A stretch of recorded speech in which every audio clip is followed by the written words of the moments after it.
अथ पञ्चमोऽध्यायः। अर्जुन उवाच सन्न्यासम् कर्मणाम् कृष्ण पुनर्योगम् च शंससि यच्छ्रेय एतयोरेकम् तन्मे ब्रूहि सुनिश्चितम्। श्रीभगवानुवाच सन्न्यासः कर्मयोगश्च निःश्रेयसकरावुभौ तयोस्तु कर्म सन्न्यासात् कर्मयोगो विशिष्यते। ज्ञेयः स नित्यसन्न्यासी यो न द्वेष्टि न काङ्क्षति निर्द्वन्द्वो हि महाबाहो सुखम् बन्धात् प्रमुच्यते। साङ्ख्ययोगो पृथक् बालाः प्रवदन्ति न पण्डिताः एकमप्याश्रितः सम्यक् उभयोर्विन्दते फलम्। यत्साङ्ख्ये प्राप्यते स्थानम् तद्योगैरपि गम्यते। एकम् साङ्ख्यम् च योगम् च यः पश्यति स पश्यति।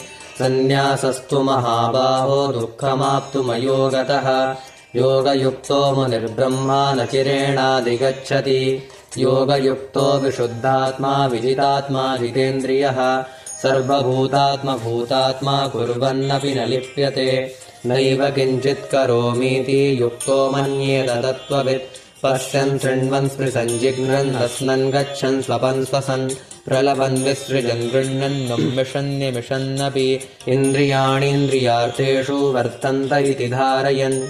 ब्रह्मण्याध्याय कर्माणि सङ्गम् त्यक्त्वा करोति यः लिप्यते न स पापेन पद्मपत्रमिवाम्भसा। कायेन मनसा बुद्ध्या कैवलैरिन्द्रियैरपि योगिनः कर्म कुर्वन्ति सङ्गम् त्यक्त्वात्मशुद्धये। युक्तः कर्मफलम् त्यक्त्वा शान्तिमाप्नोति नैष्ठिकीम्। अयुक्तः कामकारेण फले सक्तो निबध्यते।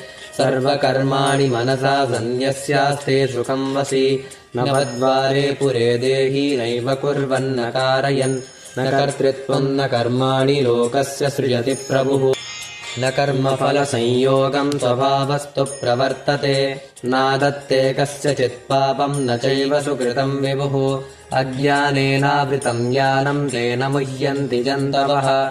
ज्ञानेन तु तदज्ञानम् येषाम् नासितमात्मनः तेषामादित्यवज्ज्ञानम् प्रकाशयति तत्परम्।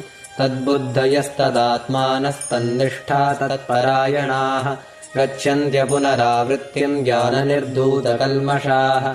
विद्याविनयसम्पन्ने ब्राह्मणे गविहस्तिनि सुनिचैव स्वपाके च पण्डिताः समदर्शिनः। इहैव तैर्जितः सर्गो येषाम् साम्ये स्थितम् मनः।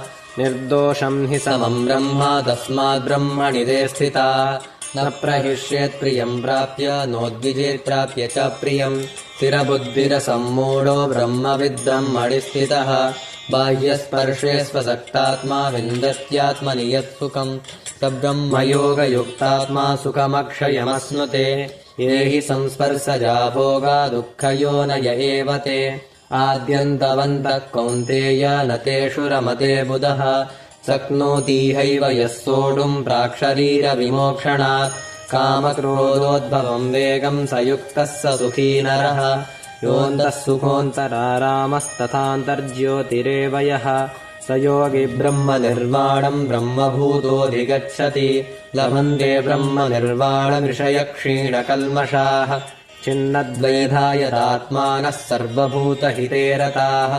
कामक्रोधवियुक्तानाम् यतीनाम् यतचेतसाम् अभितो ब्रह्मनिर्वाणम् वर्तते विदितात्मनाम्। स्पर्शान् कृत्वा बहिर्बाह्याम् चक्षुश्चैवान्तरे भ्रुवोः प्राणापानौ समौ कृत्वा नासाभ्यन्तरचारिणौ यतेन्द्रियमनो बुद्धिर्मुनिर्मोक्षपरायणः। विगतेच्छावयक्रोधो यः सदा मुक्त एव सः भोक्तारम् यज्ञतपसाम् सर्वलोकमहेश्वरम् सुहृदम् सर्वभूतानाम् ज्ञात्वा माम् सान्त्यमृच्छति।